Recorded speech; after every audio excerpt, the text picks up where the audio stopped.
Attention all citizens, the space monster discovered in Kurobe Gorge last night has been identified. It is Ghidorah. All proper measures are being taken to render him harmless. However, in the interest of public safety, the city must be evacuated at once.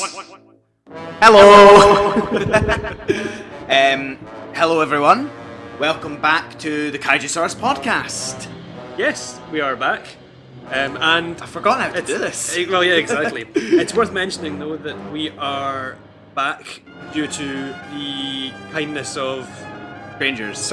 Kindness of strangers, exactly. You might remember last week we launched a GoFundMe campaign to find us permanent hosting. It was a success within a day's time. Record time. And so, due to that, there are some thanks in order. Thank you to our contributors, Paul Swikala, and I really apologise, Paul, if you're listening and we pronounced that incorrectly. Donald Sima, Ayami Chiba, Scott Werner, and anonymous contributor, thank you very much, and my good friend Mark Haramiyo, who I was fortunate enough to meet at G-Fest last year. That's good. But no, as I said, we were surprised with how quickly we managed to meet our target, and that we met our target at all. Yeah. So yeah, just on the whole, anyone that's listening, we want to thank you for just listening. If you've ever shared us, if you've ever put a like on Facebook, anything you've ever done, we really appreciate it. Exactly. Thanks, guys. And so with that out of the way, we are today talking about Ghidorah, the three-headed monster, which was the second Godzilla film in 1964, released in December of that year. Once again, directed by genre veteran Ishiro Honda, produced by Tomoyuki Tanaka. Music again by Akira Ifukube. Shinichi Sekizawa is back on scriptwriting duties. Haruo Nakajima is back playing Godzilla. And many familiar faces among the cast as well, including Akihiko Hirata, Takashi Shimura, Yuriko Hoshi, etc. So this was the second film of that year. Yes. So they're now coming out at quite a fair lick, it seems. From 1964 to 1969, one a year, or in this case, two a year. So they're doing the Pixar thing. Good Dinosaur coming out this month. No, I'm joking.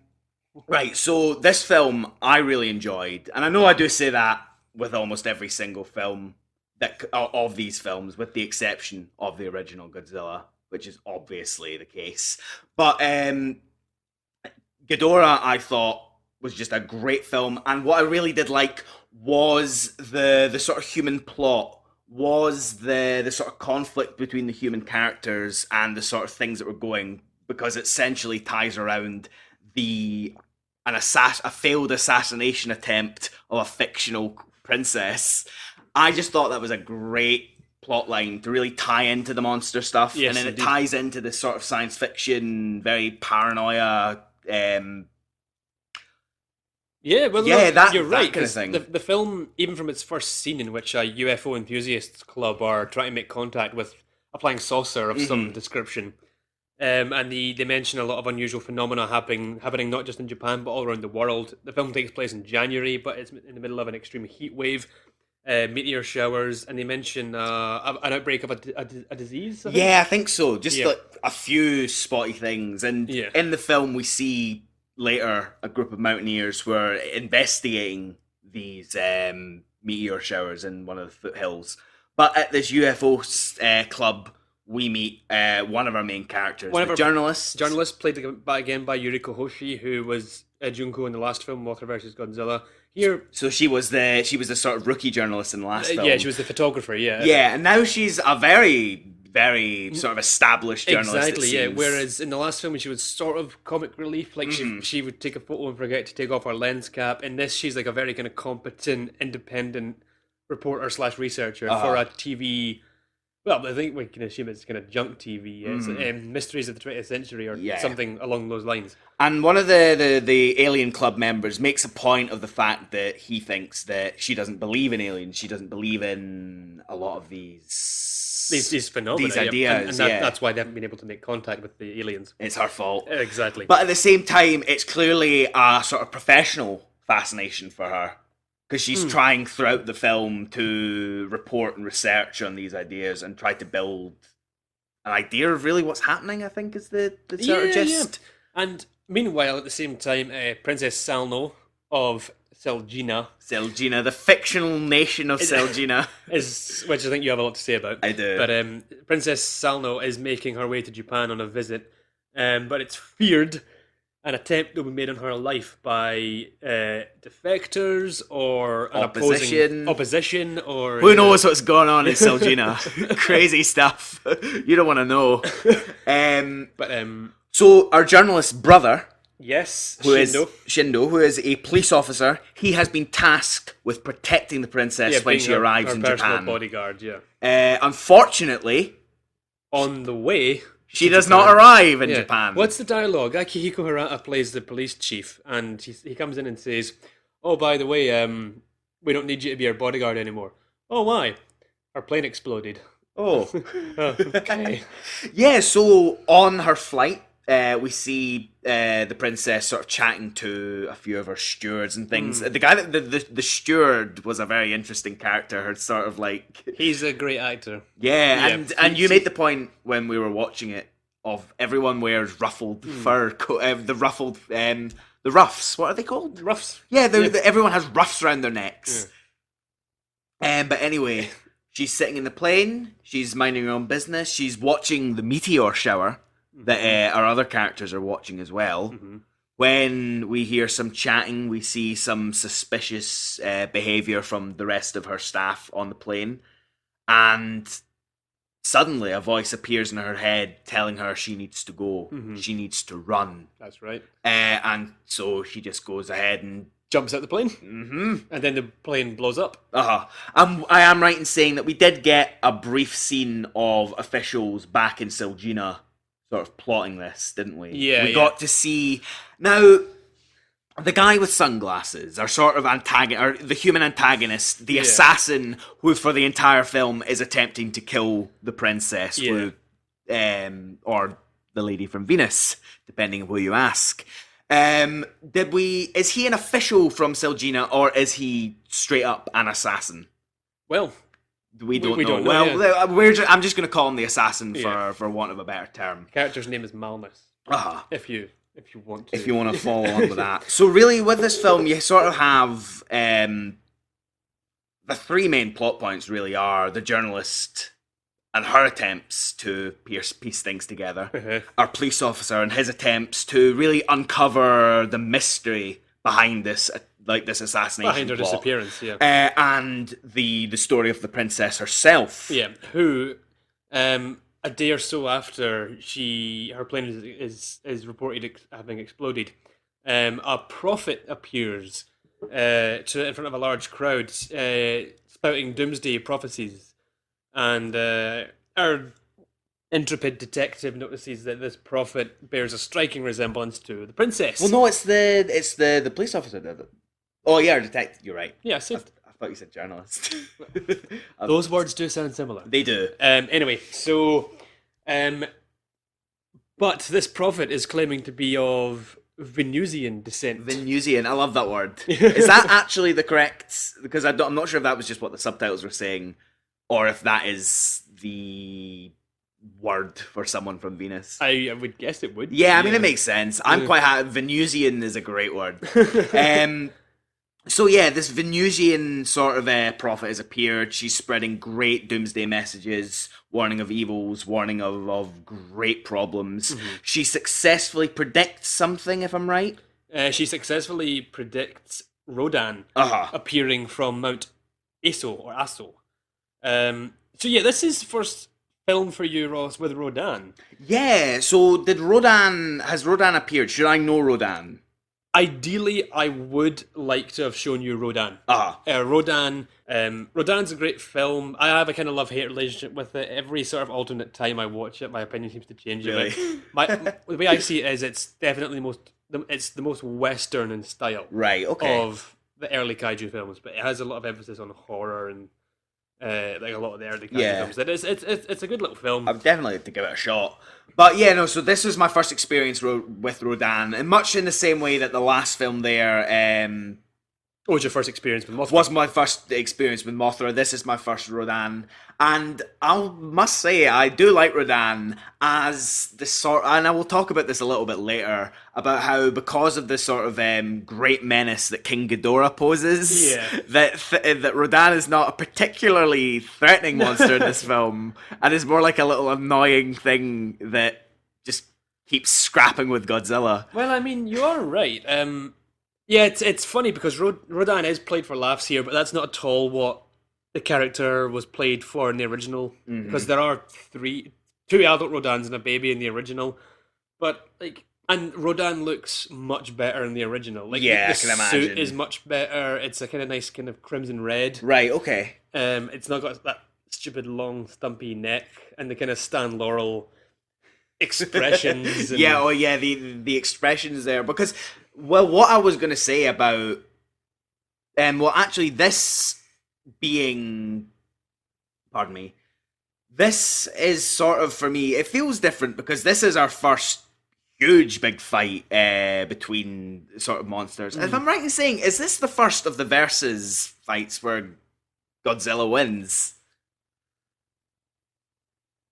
Yeah, kind of. I mean, in Raids Again, he does kill Anguirus, but... in that film, like, the conflict isn't... Yeah, I mean, I would say, yeah, I'm going to make that doesn't count because... Well, although it technically is a versus film, yeah, it's not the focus of the film. It's not quite the same. Yeah. It's not the title of the movie. Exactly, yeah. But yeah, no... yeah, in King Kong versus Godzilla, he loses. Well, yeah, he loses. He's at the bottom of the ocean, presumably. In Mothra versus Godzilla, he gets entangled in Mothra web.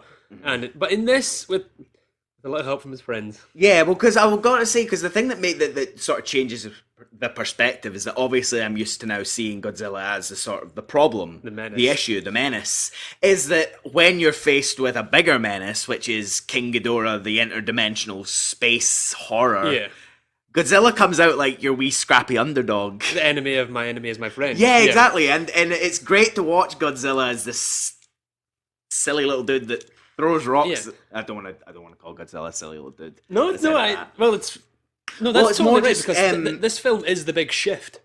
This is the big shift which will stick with for the rest of the original run. Right. For the next 11 years. This is good guy Godzilla. Right, yeah. So this is a difference. This is where you're going, come on, Godzilla, you can do it.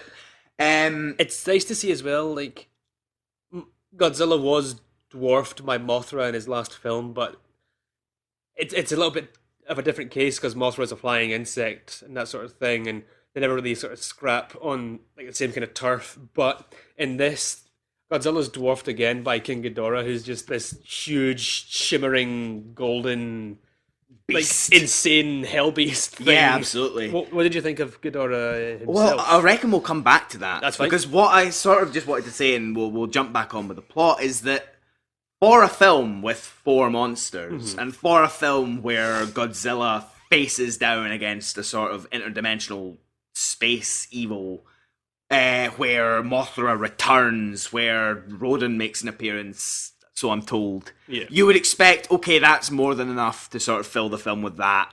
You know what, the human plotline, whatever it may be, will just sort of be a perfunctory thing, which is and in some cases with some of these films so far, although I've often enjoyed the human plot lines, there's an understanding that ultimately they're there for the characters to sort of explore the world, to tell us what's happening with Godzilla, and to sort of be there to watch Godzilla when he fights sometimes.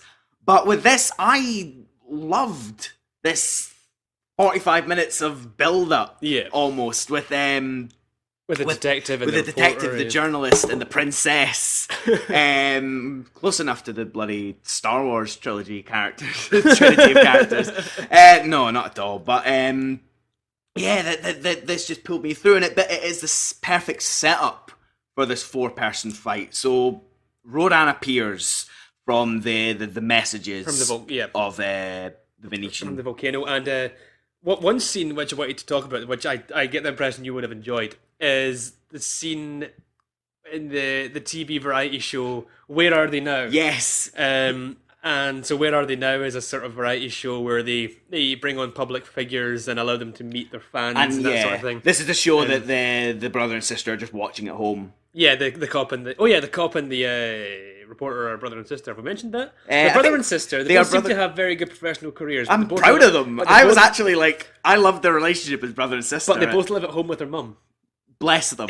Bless them. They are good children. But yeah, where are they now? And it's hosted by two comedians who I believe were actually comedians in Japan at the time. Oh, really? Yeah, and you get that kind of sense because they have a bit of banter going on. But on this show, two little 5-year-old kids ask if they can meet Mothra, and this is unexpected, but they do the second best thing, and they allow the kids to meet the Shobijin, who are once again played by Emi and Yumi Ito, the Peanuts, who were in the previous film, as you know.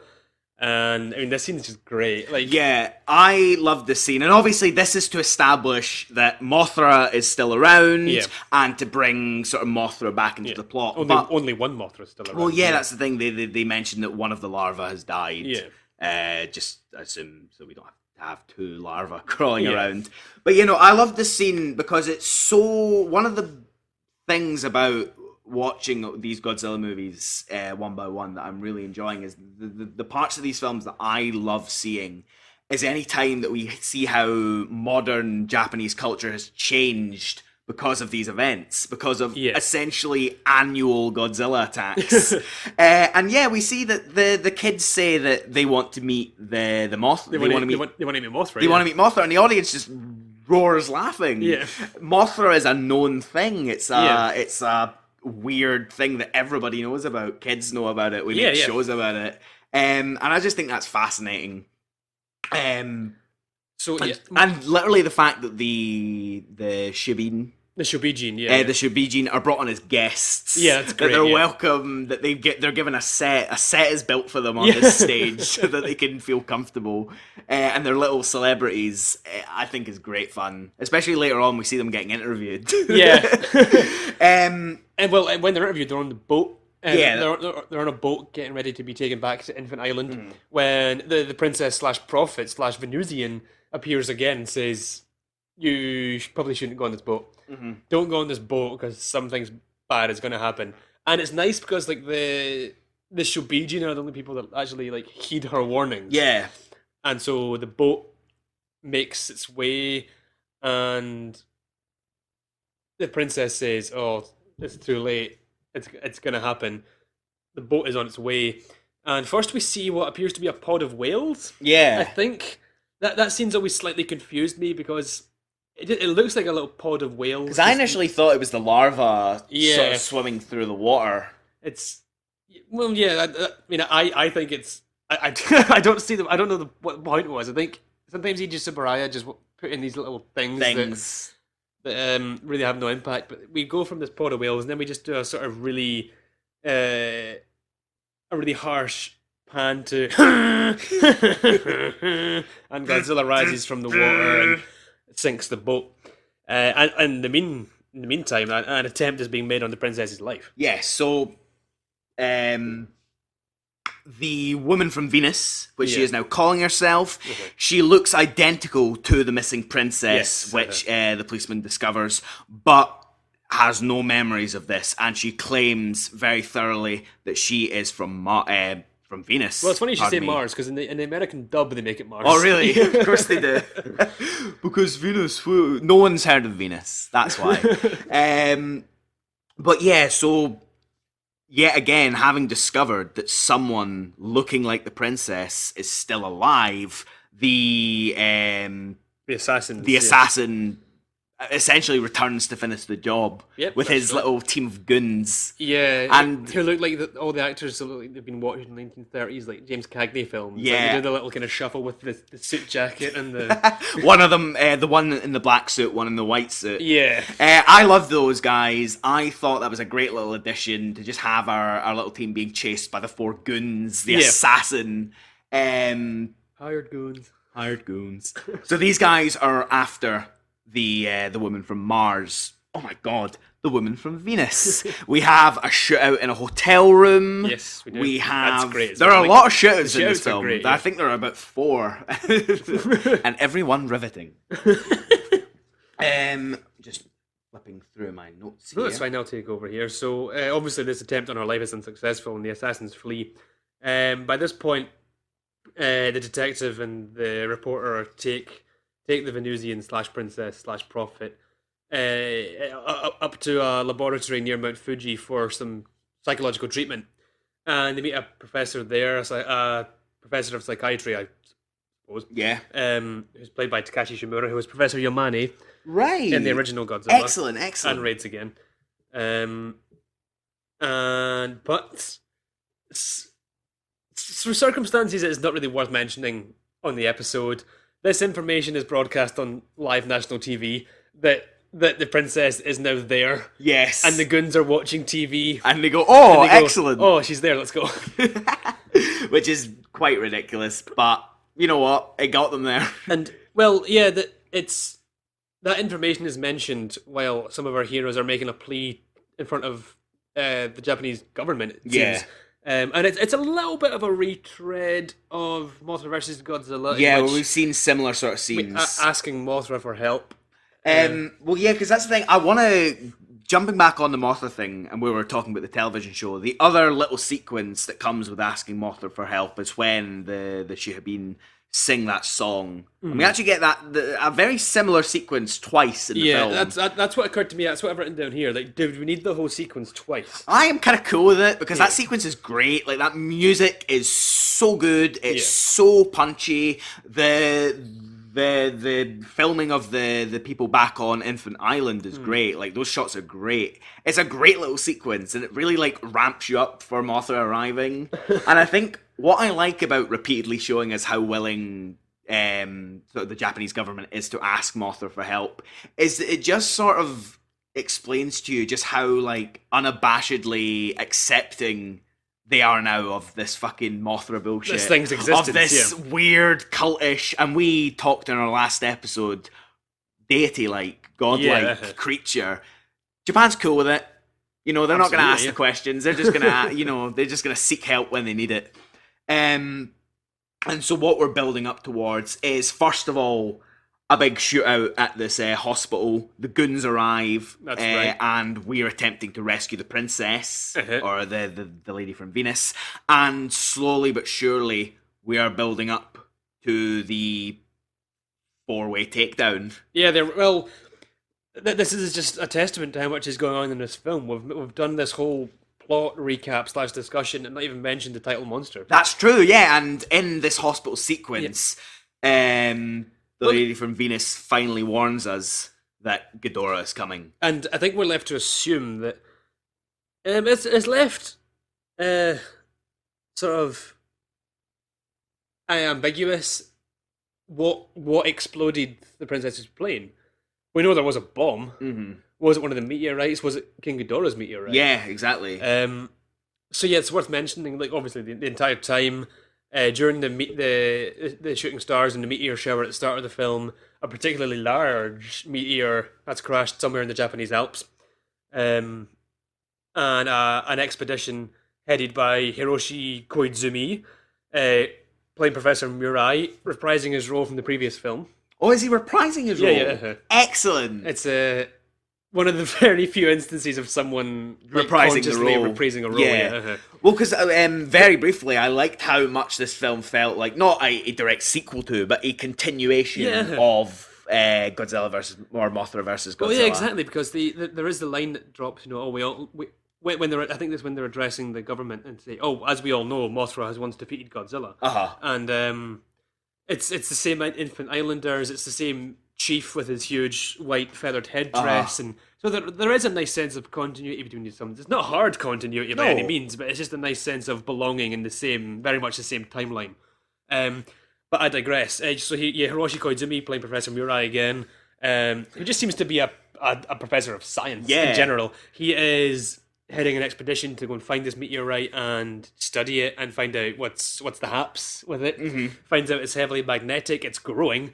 It's meteorites don't grow. No, but this one does. And eventually, the meteorite starts to sort of explode and breaks apart and sparks are flying everywhere. But this is obviously just right after it's been attracting things, Exactly, yeah. magnetic things. Like you said, they must have went through a hell of a lot of pickaxes. Yeah, because the amount of pickaxes in that film that get pulled towards the meteorite are ridiculous. Do you think whenever the magnetism dies down, like the intern or something has to go and pick all the axes back up and then bring them back again? Yeah, no, that's absolutely it. You do the short straw. But, the undergraduate has to go. So when Princess Salno finally makes clear that King Ghidorah is coming, it's wiped out all life on Venus, and now it's coming to Earth to do the same. The meteorite breaks apart, and there's explosions and sparks, and it's a great testament to Toho's pyrotechnic special effects team, because that must have been a really dangerous set. The hatching of Ghidorah looked absolutely fantastic. It's spectacular, isn't it? It's one of the best monster reveals, I think, that I've seen so far. Yeah, it's just the sort of fire erupts from the meteorite. Yeah, it's like this red phasma kind of thing. It's like the fire starts to form, and it eventually starts forming a shape, and from the shape just materializes this cackling, insane three-headed hell horror beast. Yeah, and it's like, King Ghidorah is just like, it's just so chaotic. Like, even though let alone a visual level where it's just these three heads that are just all writhing, all... It looks insane. Yeah. It's just... In a very different way to Godzilla in his first film, King Ghidorah is just exterminating with extreme prejudice. Or actually no prejudice. It's this insane monster just flying over cities. Blasting everything. In sort of three different directions at once. Exactly. Whereas Godzilla sort of makes his way very steadily through a city. Exactly. In a way that often it's easy to predict where he is going. Yeah. Whereas with King Ghidorah just fucking flees about. There seems to be no sort of sense of direction, no sense of like this thing knows what it's doing. This thing has any sort of plans. It's just this rogue, insane, horrible, cackling demon thing. Mm-hmm. Which makes it all the more satisfying for the Godzilla, Rodan, Mothra team up. Yeah. To deal with this. Oh, that's it. When it's first. The idea is first bounded around. Perhaps if we can get Mothra, Godzilla, and Rodan to cooperate and fight, maybe we can win. And it's like, yes, yeah, right, yeah, because this marks something that I won't say surprises me, but that I didn't expect, which is essentially not quite. It is indirect, but Godzilla has dialogue. Yeah, look, the Monster Summit. The Monster Summit is that an official term, or are we coining this? That's kind of bounded around in the right. fandom, Well, yeah. so I'm happy with that. The Monster Summit, yeah. So by this point, the princess has been saved from the assassins at the psychiatric laboratory, and by this point, we're following the detective, the princess / Venusian, the reporter, the psychiatrist, some hanger-on scientists, some very old interns, and Professor Murai. And so this is our little gang. And the Shobijin are with them as well. Yeah, in a little box. It's a great little ensemble who just bound around together at this point in the film. As I've been saying, by this point in the film, I was just so happy with all these different plot strands that we've been following that had all come together. We have what is quite a big ensemble by this point. Yeah, there's a lot of characters in this film. But yeah, I was just very happy with them all. So by this point, Mothra has arrived on mainland Japan. She's making her way towards Godzilla and Rodan, who have been having a bit of a scrape. It's a very cartoonish fight, Godzilla and Rodan. That's twice I've done that. Godzilla and Rodan. Well, no, what I was going to say, I thought the Godzilla and Rodan fight was a lot of fun to watch because it starts off almost like it's a very low-stakes fight. Rodan has just appeared, Godzilla wakes up, and it's almost, you know what, we're like 4 or 5 films into this. We know the drill. They're going to fight for a bit, and one of them will win. Yeah. And their fight is sort of ridiculous in a way. Yeah. They look like 2 teenagers like beating each other up. They're just launching in it. It looks like they're having fun. It doesn't look like a fight with any sort of malice or anything going on about like territory or dominance, that sort of thing. It just looks like a scrape, like just a kind of match. Like like they're warming up. Yeah, square go, and like, but it's really funny. It's a bit cartoony. The movements are really fast, and it's a really, it's there's a lot of expressions going on, and like that helps that the fight is both through men in suits and puppetry, so it's very quick and it's very manic actually. And what I like about it is that it's very physical. Like they're in very close close quarters for a lot of it, and it's really tooth and claw. But so Mothra arrives to break this up. And they chat. They actually chat, yeah. And we sort of hear the translation is provided by the Shihabin. The Shubijin, yeah, the Shubijin. The Shubin is a steak. The twins. Shubin is a steak restaurant in Edinburgh, Ross. Oh, we went there once. Anyway, yeah, the Shubijin are translating this monster summit, and Mothra's making the case that King Ghidorah will scorch the earth, and the earth doesn't just belong to humans, it's our earth too, and it's our responsibility to protect our planet. And Godzilla's like, why the fuck should I do that? Yeah, exactly. I like to imagine that Mothra is sort of like, now guys, I know you want to scrap, but if the earth is destroyed, well, you just can't scrap at all, You'll can you? To scrap, yeah. I know, and I like that sort. I like the dynamic that we get, or at the very least, the sort of suggestion of a dynamic. Yeah, that Godzilla and Rodan are really stubborn. Yeah, they're stubborn. That they're very sort of blasé to this whole thing, and they're kind of like, no, I don't want it. Mothra is a lot more mature, much more sympathetic to the sort of plight of humanity. Yeah, that's right, and just generally much older in years, older in its thinking. There's a really funny and oft-quoted line in the dub of this, in the American dub, where they have Godzilla say something, and then they just have Godzilla roar, and then the Shobijin just go, "Oh, Godzilla, what terrible language!" Like I like to imagine Godzilla swears. Yeah, no, because there's this sort of suggestion of a proper personality for Godzilla now, which isn't to say that this wasn't the case in earlier films, but in earlier films I've said that the sense I got from the Godzilla in, for example, I think Godzilla Raids Again is a much more natural beast. The Godzilla in that film works much more on instinct and is just a creature of happenstance as much as the Anguillosaur or anything like that. Whereas with King Kong versus Godzilla, it becomes much more anthropomorphized. Yeah, no, absolutely, which is no issue, and I'm excited. And this to continues see... here, yeah. Exactly. Yeah, as you said, this isn't going to stop. Exactly. So I want to see where this will go. Well, you definitely will.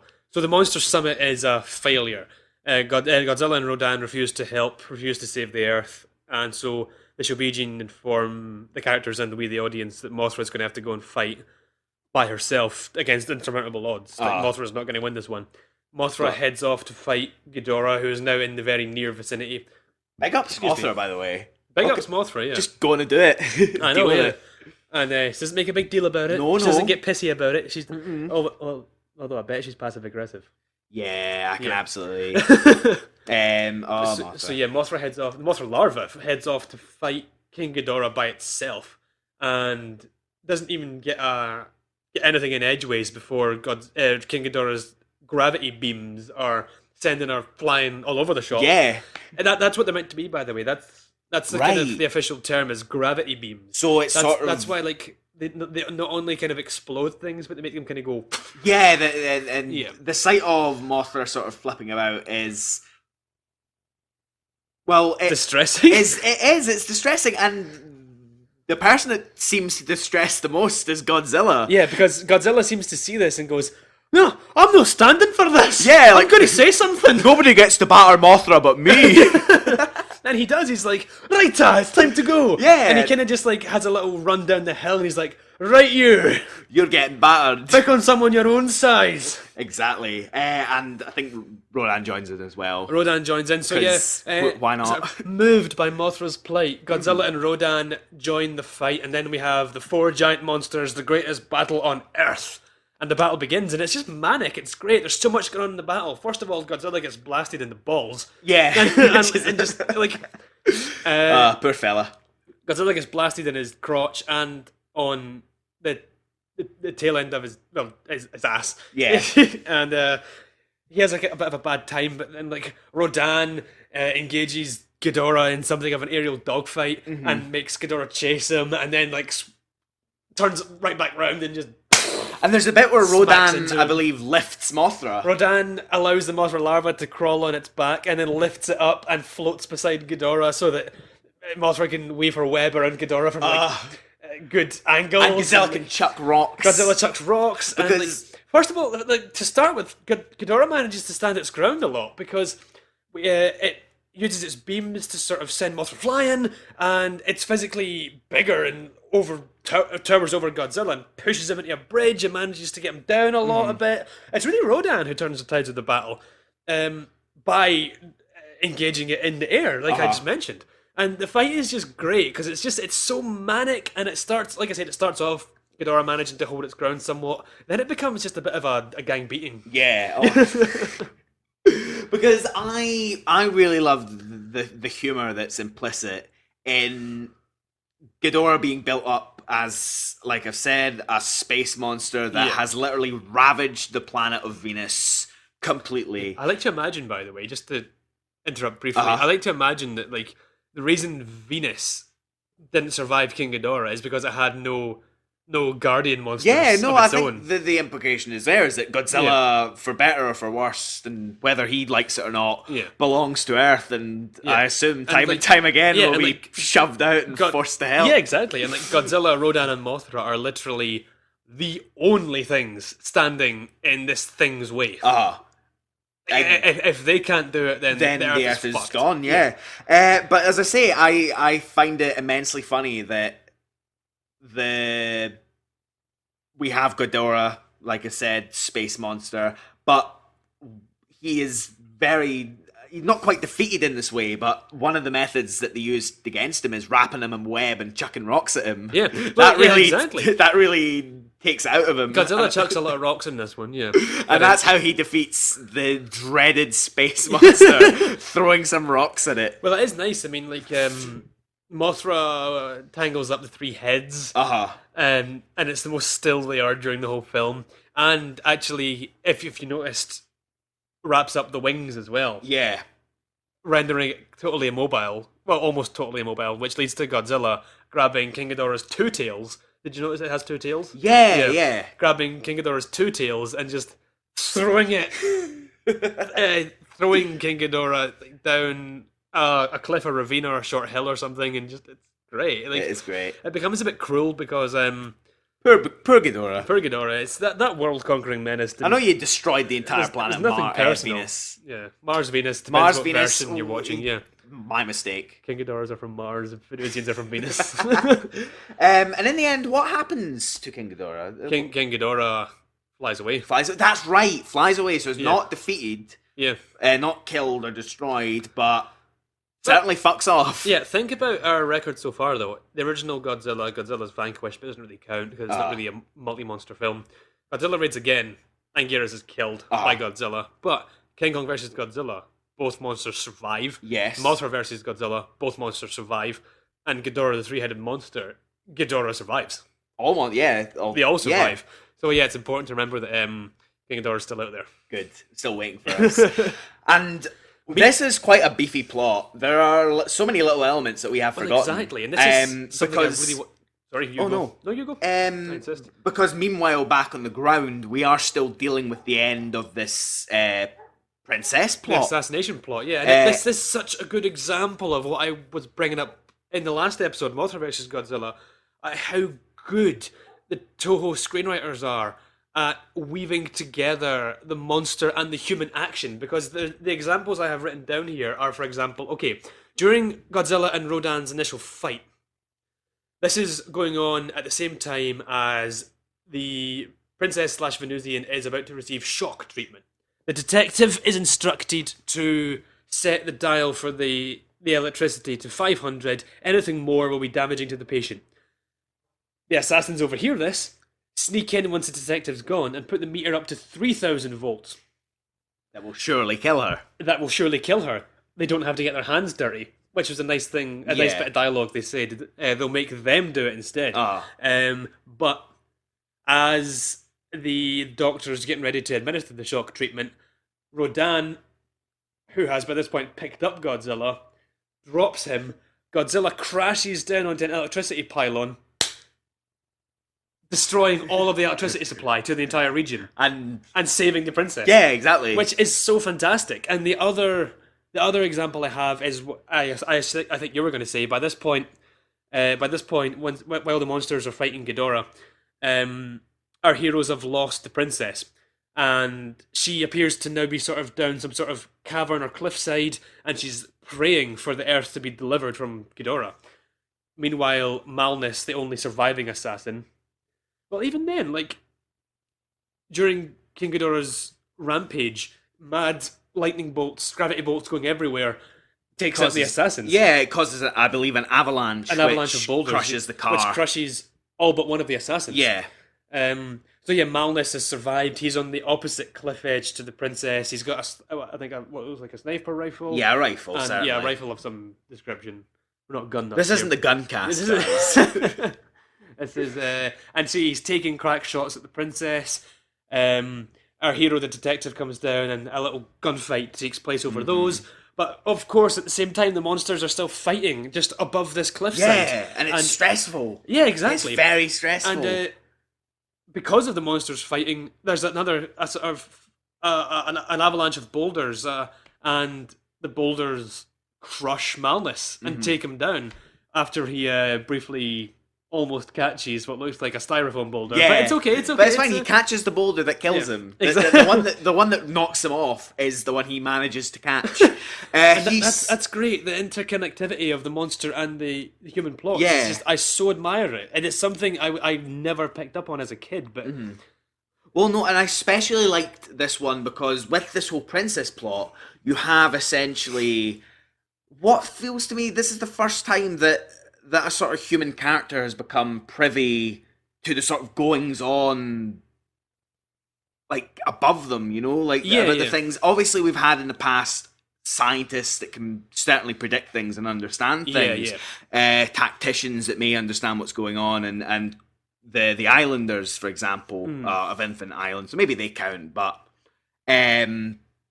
of our usual characters and the kinds of people who serve as our main characters, never have they been essentially possessed by something. Well, and been so involved in the monster plot and predicting the monster plot and that connectedness with it. Well, exactly. She says, Rodan's coming from here, Godzilla's coming from there, and then King Ghidorah's going to come and fuck up your shit. Get ready. And she doesn't predict Mothra, but Mothra's already around. Mothra's good. Mothra's fine. But that's an interesting point because there's a little line of dialogue where they sort of imply that maybe hundreds of thousands of years ago, or it could be a while ago, that Venusians crossbred with humans, and there's now sort of a Venusian lineage among some humans, and that's what's awakened in the princess. But I kind of just see it more as he's possessed. Yeah, I mean, obviously we should be taking that into account, but the sense that I got was that the moment this meteor shower occurs, the second our plane is, some Venusian, not even spirit, but a Venusian in a form that is sort of beyond beyond flesh. A survivor. A survivor manages to take over her body. Yeah. And uses it for certain good to try and spread the message. Yeah. But for the remainder of the film is sort of inhabiting the princess's body. But then that other line of dialogue is the case as well. Yeah. And that's interesting as well. Well, maybe that's part of the course for the country of Seljina. Yeah, that's right. The Seljanese government, the Seljanese royal family. Maybe for thousands of years they've had this lineage of Venusian blood. Maybe that's what keeps that royal family going. Well, that's a good opportunity to talk about Seljina itself. Well, we'll get there, but we'll just sort of wrap up the. Yeah, sure. The last of the plot. So with the princess and the detective are both shot, not fatally, but they're shot. Apparently, the shock of being shot brings the princess back to herself. Her Venusian personality goes away, and she's herself again. And she immediately recognizes Malnus, the assassin, and says, "Malnus, you traitor!" So it's interesting. Like, what's going on there? Yeah, exactly. Like, why has this happened? And there's a really, there was that great scene where the princess wakes up and she's in the arms of the detective, and she says, "Who are you?" And he says, "Oh, I've been assigned to protect you. I'm your bodyguard." And yeah, no, it's a she's literally in his arms. It is a classic love shot. It looks really nice, yeah. It does. So from then on, the Earth monsters have triumphed over the cosmic demon and have driven it off. Princess Salno is... We then cut to Princess Salno getting ready to depart Japan. She's being interviewed in an airport departure lounge by the looks of it. And then the plane flies away. And they hold that shot for just like, for me, just a second extra too long that literally made me think, is the plane going to blow up again? Imagine that was the end of that film. Oh, God. That the plane just lifts up and then immediately explodes. Yeah, like one single Ghidorah lightning bolt. No, I was just going to say that another assassination attempt was made. She was successfully rescued. But you cut off the top of the pyramids. Exactly. But what I was going to say is that she's in the airport departure lounge being interviewed, kind of routine questions, how do you feel, what, blah, blah, blah. And then she sees Detective Shindo, and like, this is just really sweet / upsetting to me, because she says that, oh, you've saved my life 3 times, once at the hotel, once at the laboratory, and again at the cliffside. And he says, do you remember any of those things? And she says, I remember being with you. And it's just like, oh yeah, no, I like that, and because they have a really teary goodbye. Like, right, I'm not saying this is exactly like Roman Holiday level, right? No. Where like Gregory Peck and Audrey Hepburn can't be together because of their social status. And it's not like that kind of grand sweeping romance either. But like, they're in love with each other. And it's, totally. and like, the princess turns away and her eyes are welling up, and like, so are the detectives. Mm-hmm.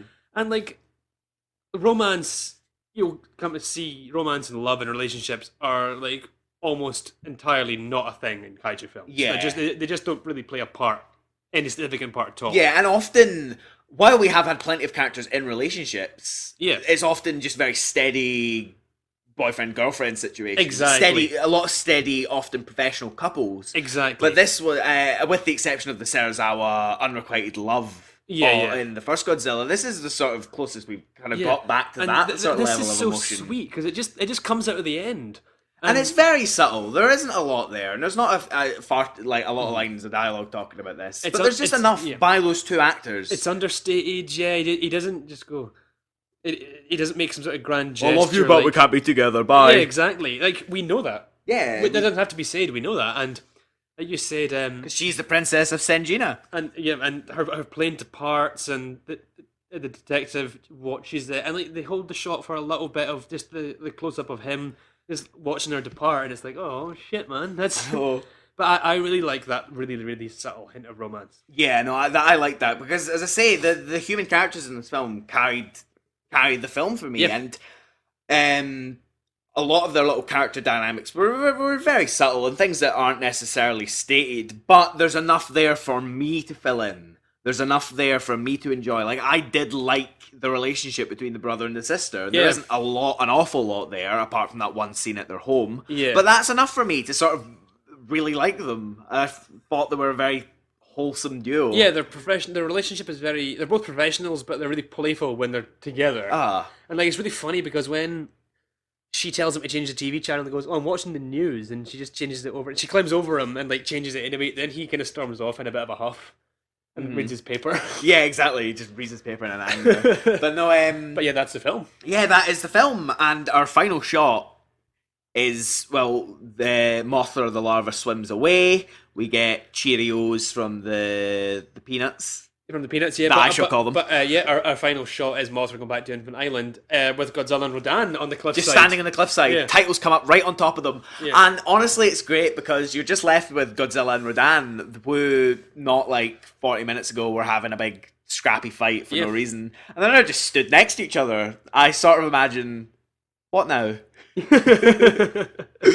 And they'll walk off together in the sunset. Sort of frenemies. Well, yeah, that's a good description. So We've reached the end of that film, and I would say that was probably our spottiest film synopsis so far. Yeah. Because this is a bulky film. It is a bulky film. A lot happens before even Rodan shows up. Well, exactly. There's a lot of sort of intertwining little things here. There's so many great things we've yet to discuss, like just King Ghidorah itself. Yeah. The circumstances of Rodan's appearance, when that man's hat gets blown down in the crater of the volcano and the guy goes to retrieve it and his fate is left unknown. The whole culture of Selgina. Which is wonderful. Yeah. And Any one of those leaping out at you? well, yeah, no, the Selgina thing was great fun to watch, and from the second, you just see them sort of embrace this idea of, hey, we're doing a fictional country. Yeah. And you said when we were watching it, they really do go to an effort to sort of establish Selgina as somewhere that is not Japan. Yeah. Their dress is different. Yeah. The sort of way that their offices and their homes, because we do briefly see, I believe, some sort of office or on the ground of Selgina as well. Yeah, the buildings are different. Yeah, the Malnus the assassin goes before his superior, I'm guessing, in an office, and there's guards with spears and red outfits, and spears or guns?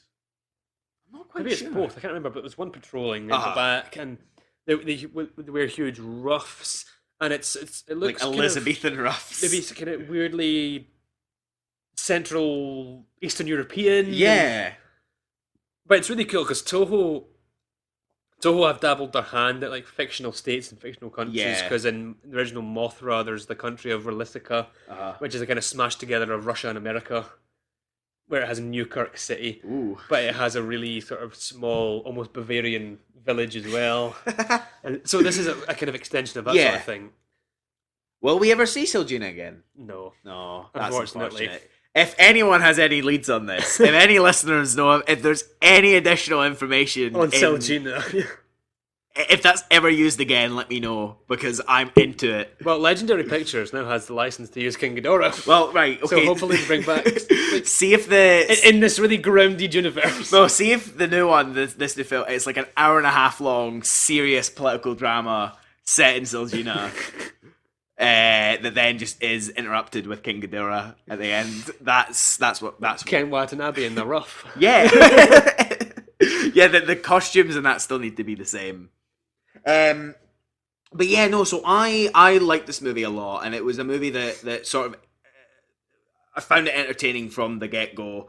Both the human characters and the monster stuff really kept me going.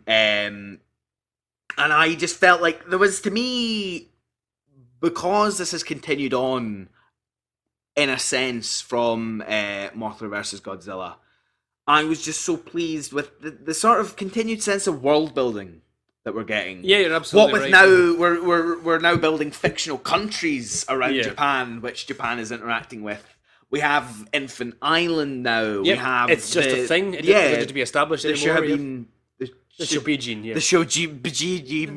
The Shobijin. The Shobijin are little celebrities. All this stuff, Yeah, I just love seeing. They're a matter of fact. They're a fact of life. Yeah. So the more things that sort of these kaiju films, the Godzilla films, that they just sort of keep building this world, and this sort of world where Godzilla arrives every 6 months. You're absolutely right. Yeah. And I guess the other obvious thing is that, like we were saying, this sort of marks the beginning of Godzilla the hero. Yeah, the start of the shift. I mean, why do you think that happened? Or why do you think that's begun to happen here?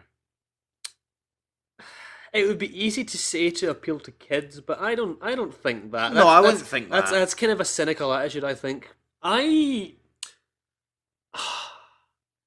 think maybe it has something to do with the social or political climate in Japan at the time. That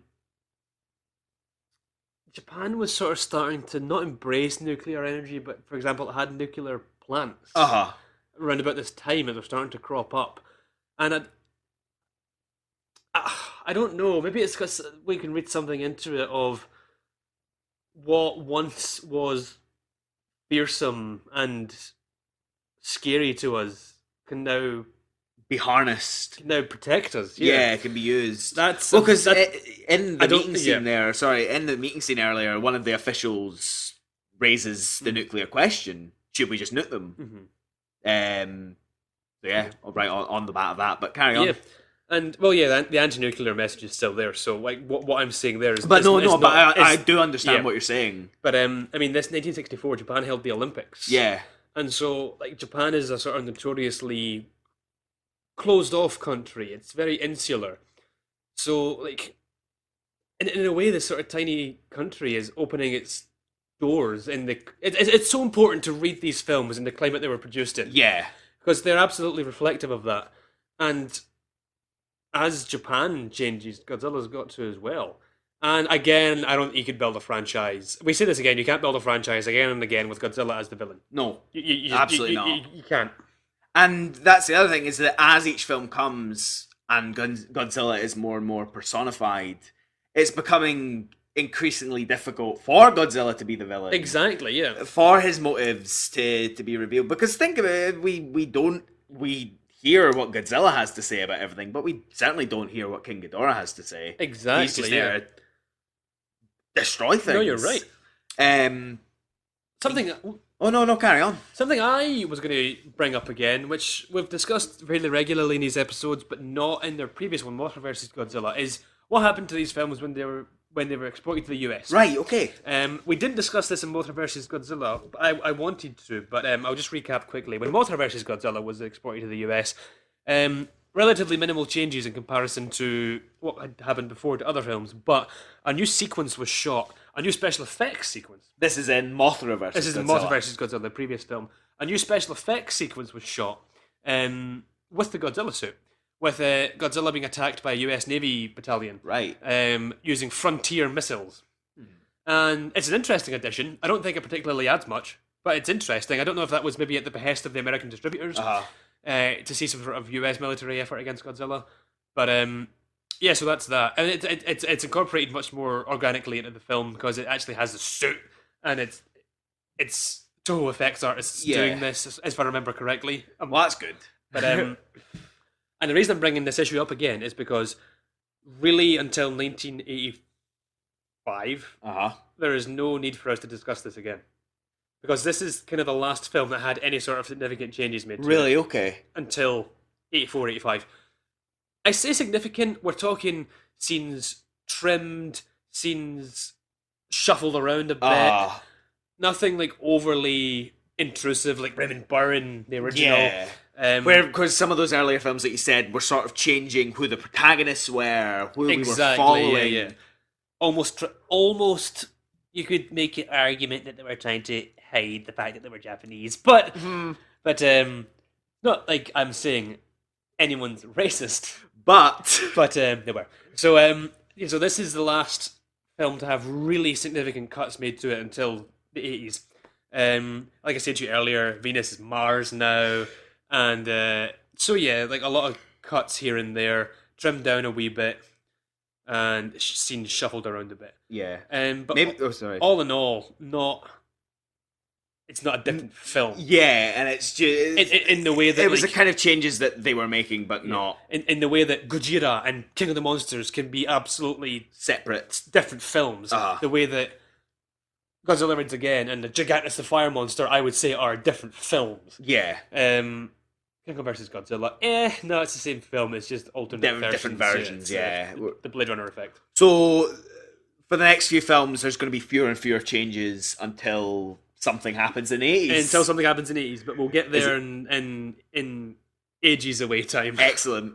In 80 years. Yep. No, so the thoughts come up now. So we're in 1964. We're 1964. And the first Godzilla was 1954. 1954.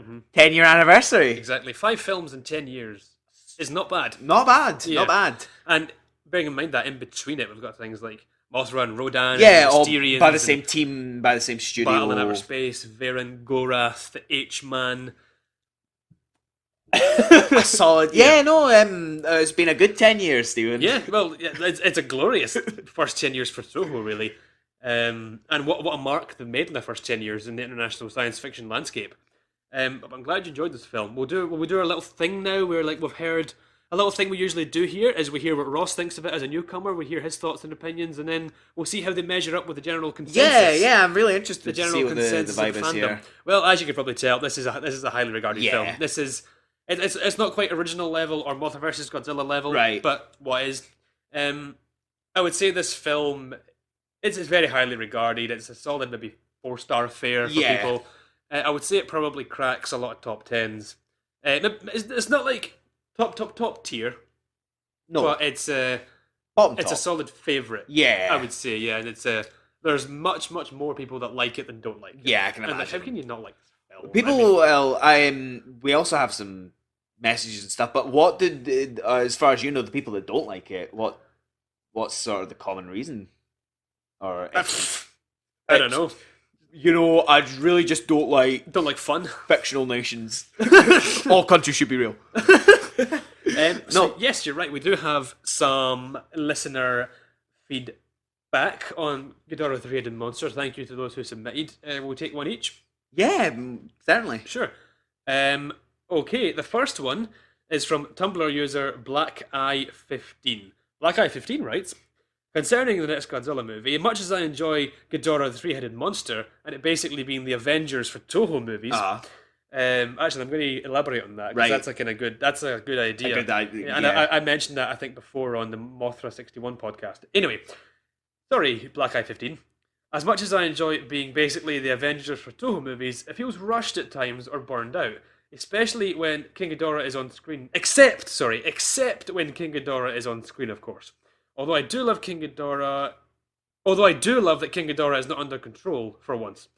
Godzilla vs. Rodan feels like wasted potential since the fight is more humor than violence. I should elaborate on what they're saying here. On a lot of its subsequent appearances, King Ghidorah is under control by someone. Right, okay, as used for something. That's interesting that... Sorry. Oh, no, carry on. Interesting that BlackEye15 says that this is like the Avengers of Godzilla films, because there is something of a striking parallel there. Oh, totally, absolutely. I'm not going to make any sort of claim that Toho was building a Phase 1 cinematic universe, because you know what, it wasn't. It's just... Like, bring on Phase 2, guys! Get all those preconceptions out your head, because that wasn't what was happening, so just stop it. Anyway. It's certainly a good point to make. But the principle does apply, because, like, say you've got a Phase 1. Your Phase 1 could be Godzilla raids again, Rodan, Mothra versus Godzilla, Ghidorah the Three-Headed Monster. Yeah, tying that up. And that's a solid little 6 film. Well, because it's true, because it does, it sort of has brought in the Mothra universe that we've introduced, the Godzilla stuff, and the Rodan stuff, which I obviously haven't seen. But yeah, you're right, and BlackEye15 is right. It does feel like the cherry on top of this phase of films. Exactly. Yeah, that is the right and it feels like word to use. Well, I bet for you, like, it kind of feels like something of a finale for the films you've seen so far. Yeah, like it feels... I mean, that's maybe why I liked it so much, is because it felt very... Maybe the right word isn't complete, but it felt very continuous. Yeah, it felt very complete. It felt very whole. I was familiar now with most of the elements. And obviously there you... BlackEye15 there, you say that you found a lot of it kind of slow, feeling certain at times slow and rushed. And obviously I've just spent the past hour explaining why I was really, really into a lot of the human stuff. But I do understand. But I certainly was quite into sort of the stuff that was going around. Yeah. When King Ghidorah wasn't on. But I can agree with you that the Godzilla Rodan fight is played for laughs and is perhaps not as violent or sort of like visually... Well, I mean, actually, the fighting is a lot of fun. See, but... what I would say is, like, it doesn't have to be that. Yeah, I mean, ultimately... Not all these fights have to be the same. Like, you don't have to all be, like, animalistic. Well, yeah, because that what I did like about the Godzilla Rodan fight is how sort of weak and silly and strange it was. Like we said, it's like a schoolboy fight, which is okay to me, because later on in the same film do we get a 4-way fight against King, like a very intense, serious fight. The Mothra the Godzilla Rodan fight is sort of summed up in the fact that they're not engaged by the military. The military just sort of observe them and make sure they don't. Yeah, it's like two. It's like two deer when two like male deer do that thing where they like lock horns. It's like that. Yeah, exactly. Which is a fun thing for me to see these giant monsters doing. So thank you, BlackEye15. Thank you, BlackEye15. The next one, Ross, is from Tumblr user Raffalophagus, who's my good friend Raff. Excellent. Right, I'll read it out. Hi, Raff. Hey, Steven and Roz. Much like you've talked about with Mothra, King Ghidorah doesn't have much in the way of a direct explanation for his origin, aside from he's from space, which I think is part of his mystique and popularity, as well as versatility throughout the series.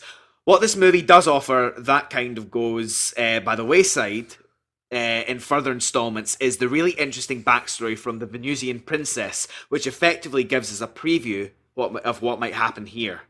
I think it's this backstory representing Ghidorah as a kind of wandering bandit who drifts eternally through the universe and demolishes whatever civilization he finds that builds him into such a great enemy before we even meet him. Is this thread something to which you'd like the series to return or explore further? Absolutely. And I think that's a great characterization and a great sort of like way to describe King Ghidorah. Yeah. Because you're right, it's fascinating. This monster that just has come from space. Where has it come from? Where is it going? And just it's ageless. I believe the destruction of Venus is described as happening a very long time ago. Yeah, I believe so, yeah. I want to say 5,000 was the number that I saw. I'm not quite sure off the top of my head, I can't say. Maybe I'm wrong, maybe I've just made that up. But yeah, and by that the implication is that obviously King Ghidorah is probably very, very old. Yeah, well, exactly. I absolutely subscribe to that characterization, Raph. I mean, I absolutely think King Ghidorah should be characterized as a destroyer of worlds. Yeah, like a menace, like a horror. One of my hopes, which I've discussed on the blog before, for the potential with Legendary having King Ghidorah is the term Lovecraftian is bounded around far too liberally these days, but there is potential to go semi-Lovecraftian with King Ghidorah. Make it this ancient cosmic demon that just bounds from world to world, destroying without prejudice. Mm-hmm. Because that's the difference, is that even in the original Godzilla arrives, and right off the bat we're getting scenes, what do we know about Godzilla? Yeah. What is his chemical makeup? What's his physical makeup? What can he do? Where has he come from? Did he evolve from something? And because Godzilla is of this earth, although we know that he has a sort of nuclear beginnings and various other things like that, but ultimately King Ghidorah comes from the earth. We know nothing, yeah. And my idea for Legendary having King Ghidorah for the Godzilla sequels is that they should totally go full on Mountains of Madness. Like keep the sort of crashed meteorite origin for Ghidorah, but make it that Ghidorah's meteorite crashed millions of years ago, and it's somewhere deep in the earth, and it's wakened up. And I like the idea, and tying it back into human story as well, using what happened to the princess, just various people throughout history, throughout time, throughout the world that have just been sort of touched by this, that have the key in their head open to sort of understanding King Ghidorah, understanding the danger, the imminent destruction that he can bring. So I definitely would be game for more King Ghidorah on that level, and it's obviously like what happens with Godzilla. The more you feature a monster, the more you feature anything, the more you know, the more you will know, and then the more that will start to change how they can appear on screen. Because you can't, if King Ghidorah was in every movie, you couldn't possibly, the mystique goes, and you couldn't play them as a deep, horrible being from beyond.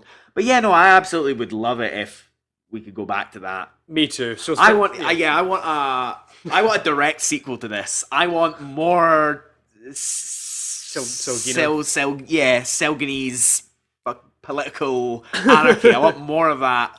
I want the continuing family adventures of the brother and sister. I think of the ones so far, this is the Godzilla film I most want a direct continuous sequel. There is actually a film made in the same year as this called Ghidorah the Space Monster, made by the team, with the same actor Yusuke Natsuki, playing the protagonist, a police detective again, right? And it's practically the same character, like in all but name, it's the same character. And Hiroshi Koizumi is in it as well, playing the same character in all but name. And there is a very similar sort of young female reporter. So it's that sort of dynamic again, and they're investigating. The whole shtick of that film is that it's this huge kind of celestial. Well, that's overselling it actually. It's just this huge kind of, not quite jellyfish, not quite squid, but it's just this weird big thing that descends from the sky and like rips up bridges and shit. And its whole thing is that it eats diamonds. Excellent. So it's like, but that's all intertwined with a diamond heist. Right. And there's solid. there's like gangsters trying to pull off a diamond heist while this monster that feeds on diamonds is descending onto Earth. Oh, that's wonderful. And there's an American agent called Mark Jackson who teams up with the Japanese detective, and they take down this crook, these thieves together while this monster is there, and it's fucking great. That's great. That's excellent. I want to see that. It's a kaiju caper. I love a good caper. But thank you, Black Eye 15 and Raffalabagus. Thank you, Raph. Yeah, no, thanks, guys. And as we say, please keep sending in messages, responses to stuff that we've talked about in this podcast here, or even earlier podcasts. If you disagree with something I've said, something Steven said, though I'm sure it will pain you.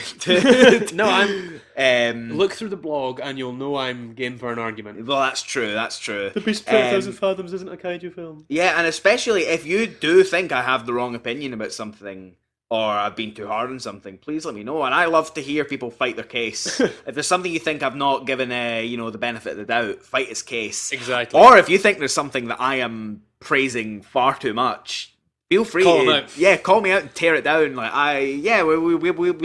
We welcome the chat. We really do. But it is time we wrap this up because we're running over a wee bit. We'll just rattle through quickly how you can contact us. Twitter, Tumblr, Facebook, iTunes. Mind meld. We're on all of those. I won't rattle through the links now because we're running for short time, but I'll put all the links in the show notes to both our Twitters, email, Tumblr, Facebook, iTunes. You can find us on all of those. So all that's left to say is thank you once again for listening. Once again, Ross, I've enjoyed talking about this film with you, and I hope you enjoyed the film. Very quickly, what's next? What's next is...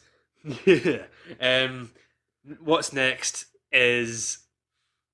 Should I tell you now or should I tell you then? Or tell me the title. My feelings on this film.